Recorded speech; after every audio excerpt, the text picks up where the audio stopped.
Can you hear me? Oh, no. Thank you, Madam Chair. Well, dear friends, today I'm addressing you as acting chair of the Viyana NGO Committee on Drugs. And now let's see what. Yeah, this is.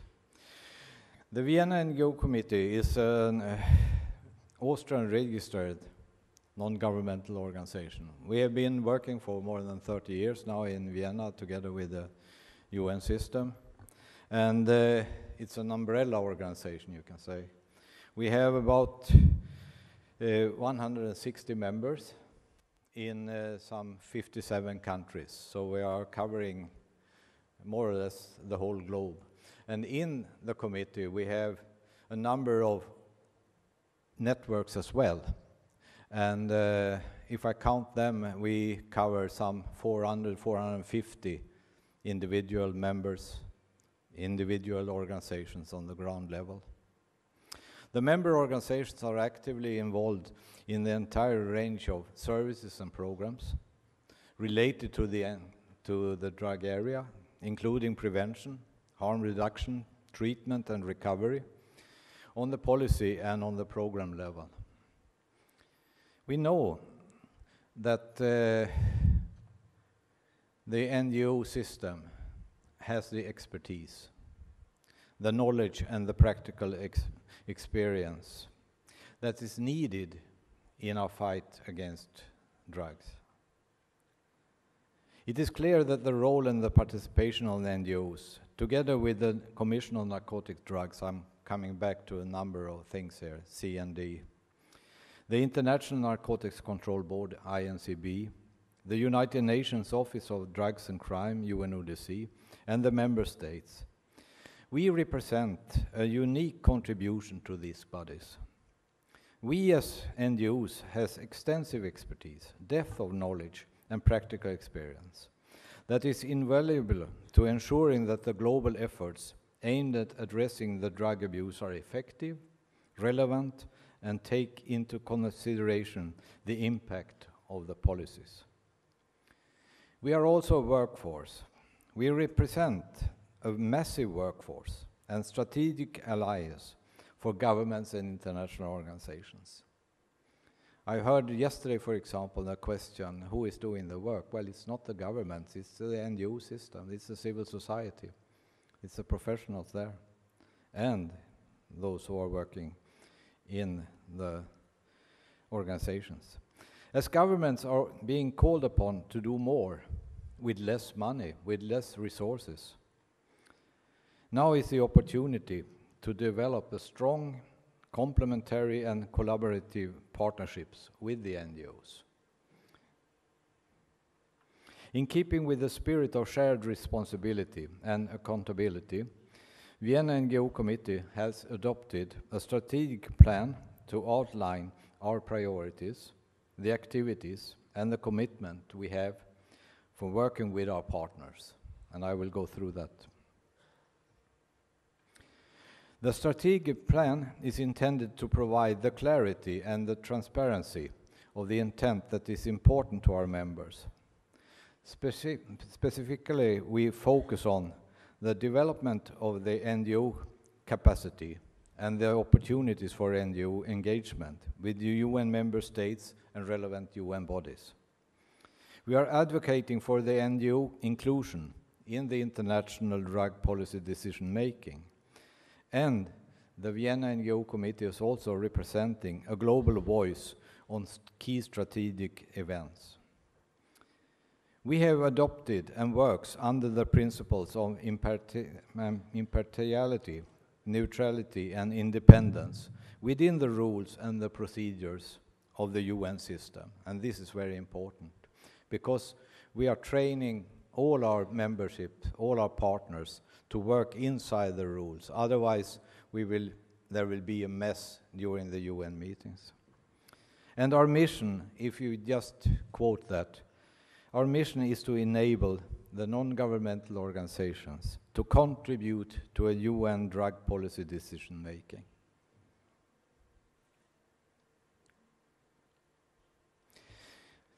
The The objectives of the Viyana NGOC is to develop the NGO capacity to engage in the UN member states and relevant UN bodies. I said that before. To create the opportunities for the organization's engagement with the UN member states and the relevant UN bodies. To advocate for the NGO inclusion in international drug policy decision-making, and to present the global voice. If we go through that a little bit more in detail, we can say that we would like to develop and disseminate the material presenting the Viyana NGO Committee, the operating context of our organization. It's an environmental map for our partners, for our membership, where they are, who they can collaborate with, and what we can do to support them. We also update and disseminate a Commission on Narcotic Drugs guide for the NGOs, because if you're coming to Vienna as an individual member of an organization the first time, it's more or less impossible to do something during the week, because you will be filled up with all the sessions, all the side events coming there. So that's why we have created this CND guide, which has been very attractive for a lot of membership. We update and disseminate the National Advocacy Guide for the NGOs. That's even more important. You are here in Istanbul during this conference. You are working together with a number of entities. You are working with the UN system, with the European Union, with your government, and with different ministries. If I'm coming to other countries, we have a totally different scenery. Some of the organizations cannot find the way to their governments. They don't know how to contact them, and they don't know how to present their findings, their evidence of the work they are doing. So this is something we really like to develop in the future. We are also disseminate an NGO guide when it comes to the how to apply for ECOSOC consultative status. Because organizations with that status, they can attend the UN meetings. They have the ability to speak, to come up with papers and so on. Without that, you need to go through other ECOSOC member organizations. And we are going to develop an NGO training and professional development strategy for this. And we are doing that in a project together with the UNDC. When it comes to the opportunities for NGO engagement with the UN member states and the UN bodies, we are doing this. We have what we call informal civil society hearings, which is when we gather important people from the UN system to listen and discuss and comment on input from civil society organizations, from the floor or from the stage. We host the informal dialogue with the chair of the Commission on Narcotic Drugs, with the executive director of UNODC, and also with the president of INCB, where they can have a communication directly and ask and come with proposals from the civil society into the UN system. During the Commission Week in March, or whenever they have the intersessionals, or what they call it, during the year in Vienna, we are trying to coordinate the side events, which is organized by the civil society, together with civil society, or together with member states, or together with international organizations. We also discuss with our members what is the important issues during this session. Where should we put our forces? And we try to make papers for that and include it into the Commission on Narcotic Drugs.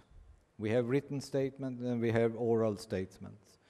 We also train our people, our members, how they can make, if they are ECOSOC members, they can go up by themselves and make a statement in the end of the sessions. We have conference room papers, and we facilitate the networking between different actors during the Commission. And another very important thing is that we are trying to develop the link between non-governmental organizations and the UNODC's regional offices, because they have a lot of resources out in the offices, and they need also the input from the civil society. They need the evidence from those who are working on the field. When it comes to the NGO inclusion, how can we have our voice heard between the Commission, between the week in March and the reconvened in June and December? Well, we will have annual meetings, more than annual, you can say. We have regular meetings with the UNODC's senior management team, discussing what is the best practice, where can we put in the civil society. We have annual meetings with the Secretariat, and now I can tell you it's very, very important to be in close contact with them in the uprunning of the UN special session in 2016. We also meet with the INCB president to review our view of their work and their missions.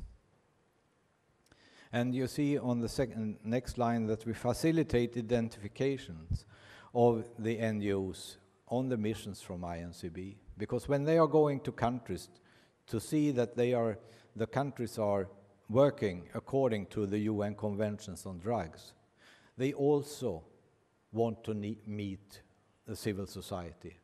And if they should ask the governments, could you pick a number of civil society people we can meet, it's not sure that they will have the reality. It could be inside the small gathering of this government and what they are standing for. And we also liaise with other NGO coordinators, which is for us, as an example, the New York Committee on Drugs. When it comes to present a global voice on key strategic events, we did that during the high-level meeting now in 2014. We had a paper which presented, we had an informal civil society hearing, and we are prepared from our side to lead the development and the delivery of the NGO contributions during the preparations coming up to the UNGASS. Someone asked me last night, do you think that you can speak with a common voice? I don't think so. I don't think that we can say that the civil society has one voice, because you are many people here. The first day we were even 5 times more. And I don't think that everyone agrees on everything. But I think from our side that we should take where we have agreement in the civil society and push them forward. And then we can show this is our standpoint on that point, this is where we stand here. And that's from the Viyana NGO Committee, very important that we can give the voice to everyone and not only say this is the common voice. This is a common voice in specific targets, but here we have different opinions.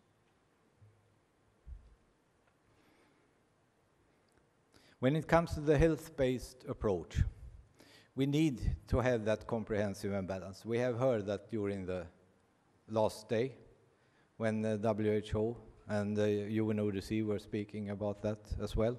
And we from the Viyana NGO Committee, we are going back to the definition made by the WHO, what is a health-based approach. When it comes to the conventions, we say that the conventions provide the flexibility for the development and expansion of health-oriented initiatives. That's our belief. We haven't done everything. Everything is not good. We know that. But is it due to the conventions, or is it the implementation, or is it the policy of the states? That's up for discussion. When it comes to the UNGASS, the special session in 2016, the Viyana NGO Committee we have committed ourselves, you can say, to have a number of events to present the voice from the civil society in different fora. We are starting next week during the third committee, the ECOSOC third committee, which will discuss illegal drugs and crime during 2 days in New York. We will have another informal civil society hearing, together with people, partners, members from the US and the Americas. We have divided that into 2 sections because we know that it's very hard for people out there to come to Vienna, to the Commission. It's only the rich networks or the rich organizations who can come. The other ones who are working very poorly on the field, they are stuck there. But we will give them the possibility through internet, through Skype, through different media activities, which we have discussed with the chair of the Commission. How can we include regional civil society organizations, local organizations from Asia, from Africa, from Oceania, to give their input into the process, their work, their questions, their failures, because most of the times we are talking about success stories. But it's even more important that we can give them the voice, telling that we could have done this, but due to this and this and this, we were not able to do it. The failure and what to do about the failure. This is something they need to know in the member states. We have a joint project together with UNODC, which is out for funding to the member states. The funding is crucial when it comes to Viyana NGO Committee or all the umbrellas. There are some member states who are willing to come, but it's like on a dance floor. No one will be first. It's not a wedding, so it's in the protocol. But when it comes to this funding, no one wants to come first. They were waiting. But we are not waiting too long. In this project together with the UNODC, we have regional consultations. We have the development of what we call a marketplace. Those who are not so fond of the market situation don't look at the word. We are trying to connect the civil society together with development agencies, together with member states who would like to fund different activities. We are trying to make a platform where the civil society can see we are working in this field. Close to us, in another country or in another region, there are people working with the same. Maybe we can connect to each other. This is something we are planning to do in the coming years, ending up in 2019, when there will be a new huge discussion about the international drug conventions, I think. And the last line here is the civil society task force. During the commission in March,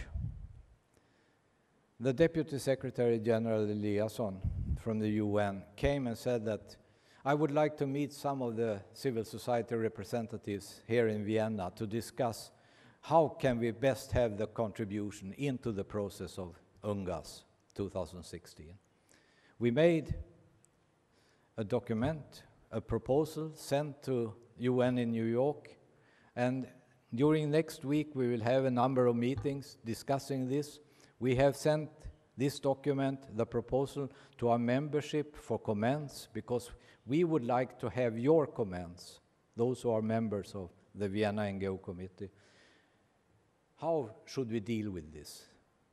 What kind of commitment can we make to this task force? Where will it stand? During next week will be crucial for this, because we will meet both the UN, the member states, and the civil society. And we will come back to you later on. This is the board of directors of the Viyana NGOC. I don't show it because I like my picture, but I show it because there are two more in this gathering here who are in the board of Viyana NGO Committee. So if you would like to discuss what we can do, if you would like to discuss a membership in the Viyana NGO Committee and what kind of support you can have, please contact me, Elisa Rubini, who is the deputy chair, or Paul Rompani from Mentor, who is the treasurer. He is even more important when it comes to funding. And we have one staff, part-time staff in Vienna, Daniel Quittan. And if you are communicating with him, you will see how efficient he is running his small office. Thank you.